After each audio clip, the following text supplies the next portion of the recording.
صورهم الشغل من فوق عشان ايه الشغل يبقى باين كده. تمام.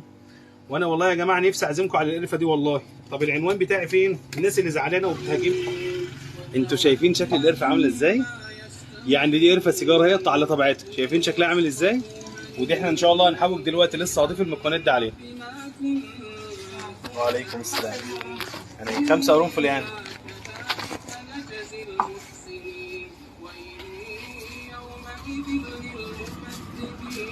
وشك اهو كده، وشك كده.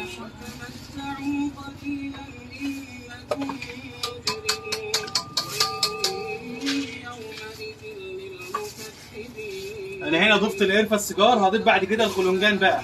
التحويجه ديت 5 كيلو، 5 كيلو ضفت عليهم كيلو قرفه سيجار، وهضيف عليهم قيمه 100 جرام خلنجان بس. ده مقدار الخلنجان اللي احنا ضفناه، ده عشان اللي عاوزها حاره او عاديه. وشك عليك. لا لا وشك داخل وشك عشان يجي عليك.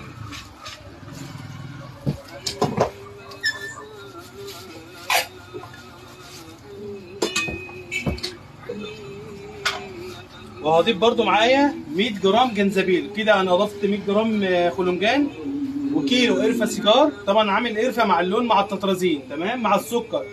وضفت 200 جرام سمسم، ولسه هضيف جوز الهند 100 جرام بس.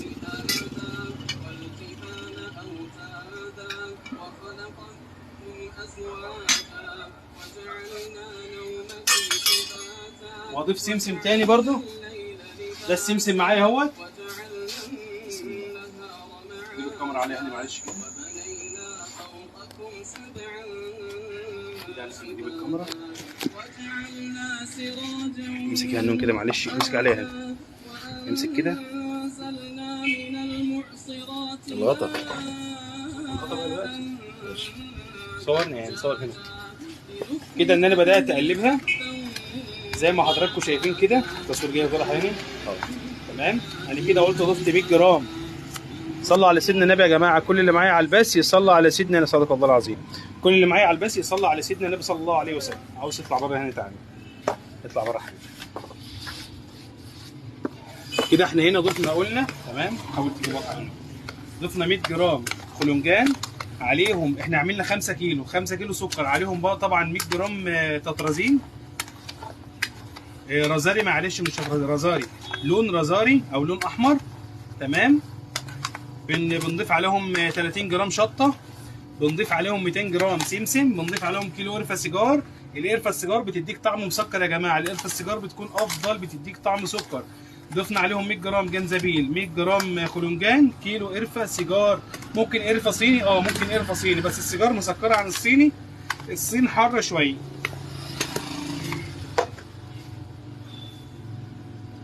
نرجع ورا كده. هنا بدأنا نضيف الايه؟ جوز الهند شويه صغيرين كده زي ما انتم شايفين كده، ونقلب مع بعض تاني. نقلب مع بعض. ان شاء الله القرفه احنا بنتميز بيها بفضل الله، وده السحلب بتاعنا احنا حوجناه يا جماعه، السحلب بالمنظر ده ما شاء الله بنتميز بيه بفضل الله. هنفضل نقلب كده تمام. وفي شكل نهائي لسه بنعمله.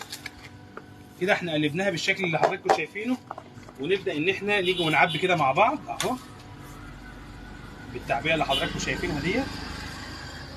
تمام. طيب انا عملت هنا نوعين من القرفه، النوع ده غامق والنوع ده، فده احنا حوجناه، وده هنعمله ساده كده علشان في ناس بتقول لك انا مش عاوز قرفه حاره وبتكون عاوز سعر قليل، فدي محوجه متكلفه.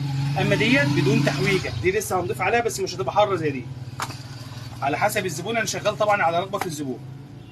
انتوا عاملين ايه وحشين؟ صلوا على سيدنا النبي صلى الله عليه وسلم في الكومنتات. حبايبنا اللي زعلانين مني وما بتردش علينا ليه؟ والله غصب عني، سامحوني، انا لوحدي. انا قلت لكم انا انسان بسيط جدا ومتواضع جدا والله العظيم، محل على قدي، ماليش اصحاب فروع ولا حاجه. لا انا قلت لكم انا عطار. انا عطار، بحب مهنه العطاره. هتيجي تلاقي عندي جوده بهارات، ولكن جو السوشيال ميديا وان انا اقعد ارد واجيب موظفين، لا ما عنديش الامكانيات، ولا عندي الامكانيات ان افتح فروع. بس اي حد هيجي لي ويشرفني، انا خدام، وخدام الصغير قبل الكبير. انت عاوز عطاره وعاوز جوده عطاره يا باشا تعالى وانا خدامك. هتتلاقي صدقني اللي عندي مش هتلاقيها في القاهره، مش هتلاقيها في اي مكان تاني. وده من فضل ربنا علينا، وده اللي بيميز شغلنا بفضل الله علينا، وده اللي حابب الناس فينا، واللي زود المتابعين بتوعنا برضه. الصوره واضحه يا هنون. كده احنا بنعبي. تعالى ايه افنش لكم كده العلبتين 3 كده نفنشهم مع بعض كده. احنا هنا هنفنش العلبه ديت تمام كده. ده الفينش النهائي بتاعها اهوت.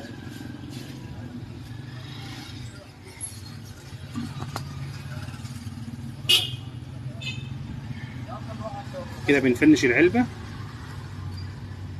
الزبيب يا جماعه، الزبيب على حسب الطلب، يعني الزبيب ما هوش اساسي معايا، ولكن انا بحطه في التحويجه بتاعتي. الزبيب على حسب الطلب، الزبيب على حسب الطلب. انت ظاهره قدامك يا هنوم، ارجع ورا شويه هنا معلش. هنفنش العلبه الثانيه اهو يا جماعه. دي علبه معانا ودي الثانيه اهيت.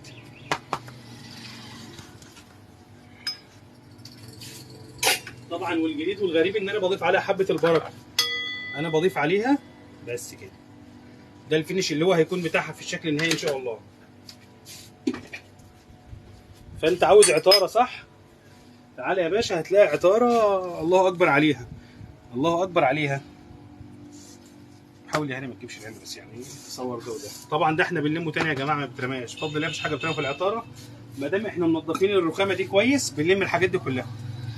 ببدا افنش هنا اكتر من كام علبه اهوت علشان الفيديو يبقى خفيف، وعشان الفيديو يبقى لطيف معاكم جدا. بحبكم في الله اجمل واحسن متابعين في الدنيا. وشكرا شكرا للناس المحترمه، الناس الغاليه على قلبي، الناس اللي دخلت عملت لي دعم واشتراك على قناتي على اليوتيوب يوميات عطار مصر. انا بشكركم من قلبي والله العظيم. شكرا لكم جدا جدا جدا. واضح يعني الشغل. بشكركم من اعماق قلبي والله العظيم. جزاكم الله عني كل خير، جزاكم الله عني كل خير. بسم الله الرحمن الرحيم. بنلم ده يا جماعه والله العظيم بنلم. وحبيبنا يقولوا البس جوانت، انا نسيت والله العظيم. انا كنت طالع اوريكم المقادير بس، ولكن انا تسرعت ان انا اعبي معاكم. فان شاء الله احنا الطبيعي بنلبس جوانتي يعني، فسامحونا. ولكن حبينا نبين لكم القرفه بتاعتنا شكلها عامله ازاي، وشغل بيت التوابل او شغل ابو مالك العطار شيخ عطارين مصر ان شاء الله دعواتكم. الشغل عندنا عامل ازاي. وسعرها على فكره مش غالي، سعرها مش غالي جدا يعني. تبارك الله تبارك الله اللهم بارك. الله اكبر الله اكبر الله اكبر الله اكبر. تبارك الله تبارك الرحمن تبارك الله. صلوا على سيدنا النبي يا جماعه بالله عليكم، ولايك وشير ولايك وشير. والله العظيم ما بناخد فلوس، اقسم بالله البث المباشر ده ما بناخد منه ولا مليم. تمام. ولكن فضل ربنا علينا. الصفحه بتاعتنا كانت في غمضه عين والله ربنا بدل الايات سبحان الله. بعد ما كنا بنقول الصفحه تتقفل وزعلانين وحزنانين، دي القرفه معانا يا جماعه. دي قرفه ابو مالك العطار بتضرب نار بتضرب نار. قرفه ابو مالك العطار. في حاجات تانية بتتحط في حاجات تانية كتير كمان. ده انا ممكن ازينها لك واخليها لك جميله جميله. طبعا هنجيب هنا ايه للغاويين مكسرات بس. لا يعني صور من فوق القرفه معلش.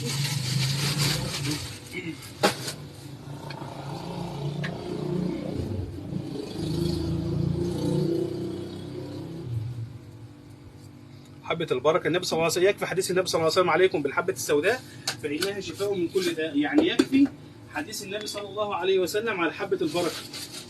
هنيجي بعد كده احنا بالمنظر الجميل ده نبدأ نزينها. قرب يا هنون كده. نزينها كده بايه؟ بالبندق. كم معاك على اللايف يا هاني؟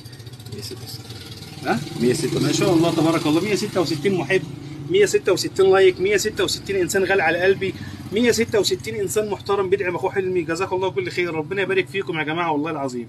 سعيد جدا سعيد جدا والله بالمتابعه بتاعتكم الجيده. وان شاء الله هطلع احسن وافضل من عندي. قناتي ان شاء الله التركيبه دي موجوده فين؟ على يوميات عطار مصري. ارجع بقى يا هنون كده معلش، صورني وانا بفنش بقى عشان الصوره تطلع حلوه يا هاني كده. بسم الله الرحمن الرحيم. بسم الله بسم الله.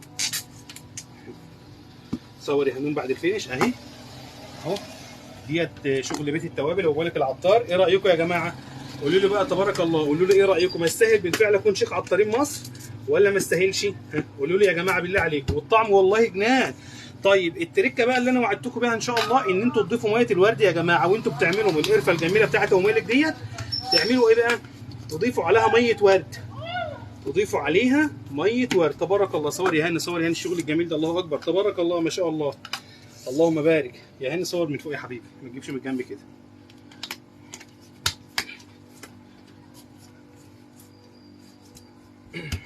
صوروا الشغل من فوق عشان ايه الشغل يبقى باين كده. تمام. وانا والله يا جماعه نفسي اعزمكم على القرفه دي والله. طب العنوان بتاعي فين؟ الناس اللي زعلانه وبتهاجمني وبتشتمني، واحد طالع بيقول لي انت خدام. والله العظيم هذا حصل يا جماعه، بيقول لي انت ما بتردش عليا ليه؟ ده انت خدام ليا ولغيري، ده انت عطار. يا حبيب قلبي انا تمهيدي ماجستير شريعه وقانون، تمهيدي ماجستير شريعه وقانون يا حبيبي. تقديري جيد جدا مع مرتبه الشرف. جالي جواب التعيين ما تعينتش عشان بحب مهنه العطاره. كنت شغال في السعوديه مانجر سيلز، كنت شغال في السعوديه مدير مبيعات مانجر سيلز، عربيه موديل السنه ومعايا اولاد وكل حاجه، ولكن انا بعشق العطاره. حلمي مش ان انا اقعد في محل زي ما انت شايف كده، لا، حلمي ان انا اطور ويكون شركه خاصه بالبهارات ان شاء الله. فساعدوني ودعموكم ان شاء الله ان احنا نوصل مع بعض. ومن اولى احلامي اتحققت ان انا عندي احسن وافضل متابعين معايا، اخواتي المحترمين. اما الناس اللي قلوبها كلها مرض ديت انا بدلتها على طول وبعمل لها بلوك، بدلتها من حياتي فعلا والله. ايه رايكم بقى؟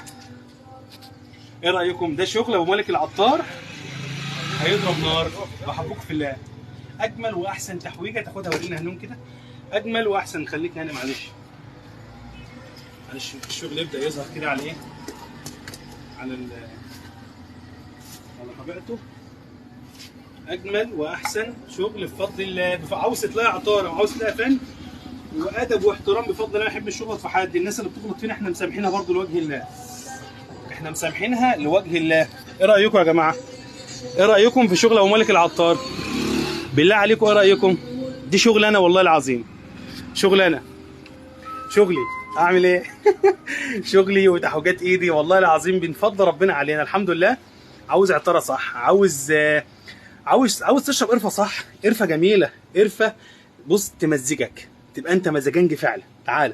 تعالى والله العظيم اعمل لك احسن واجمل قرفه ومعموله بنقاء. بقول لكم تاني والله محلي ابسط. شوفوا يا جماعه والله العظيم محل بسيط جدا. يعني انا ما عنديش الديكورات اللي هي يعني بصوا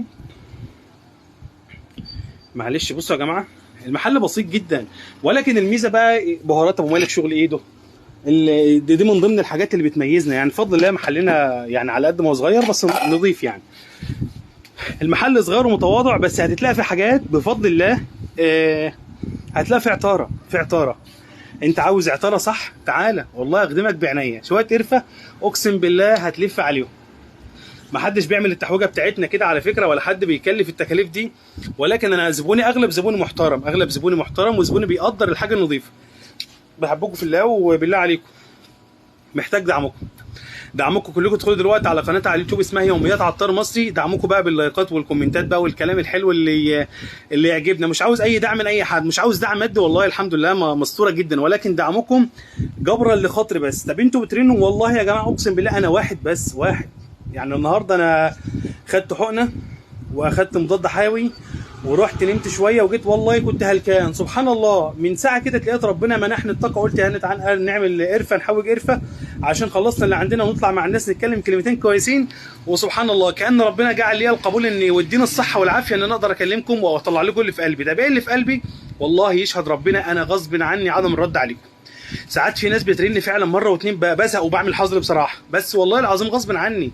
شركه الشحن كنت انا متعاقد مع شركه اسمها ايرجنت، شركه دي زباله خسرتني كتير، وفي كتير من متابعيني عارفين الكلام ده، وكانوا بعت لهم عسل وسرقوا العسل منه، وكان في مشاكل كتير بصراحه، ولكن عوضت المتابعين الكلام ده، عوضتهم. فسامحوني على عدم الرد، وبحبكم في الله اجمل واحسن متابعين في الدنيا. ولو عاوز قرفه صح وعاوز بهارات صح تعالى شرفني في عطاره محمصه بيت توابل. عنواني منشيه عبد الرحمن، محافظه دقهليه، مركز ديكرنس. انا مش من ديكرنس يا جماعه ذات نفسها، انا قريه تابعه لمركز ديكرنس اسمها منشيه عبد الرحمن. بحبكم في الله. ولو حد عاوز في ام عبد الله عاوزه تخش معايا الفيديو معلش عشان احنا طولنا على الناس كده. بحبكم في الله حبيب قلبي.